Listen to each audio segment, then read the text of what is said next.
Hello guys, in this video I'm going to show you how to check the view sources of your Instagram Reels. So it's quite simple. I'm going to show you. We are going to use the Instagram Edits app, which is a new app. You can just sign in with your Instagram profile.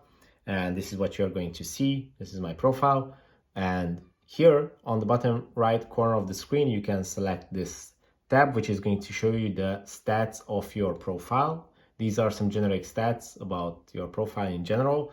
But if you scroll down, you will find each individual reel that you have, and you can check out the stats for specific reels. Let's see, I open up this one, and these are all the stats about the reel. This reel generated 1,100 new followers.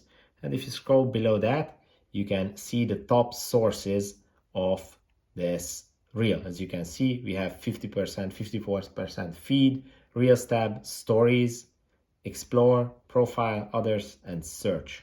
So yeah, it's quite easy to do. I hope this video was helpful for you. If it was, please consider sending a super thanks donation.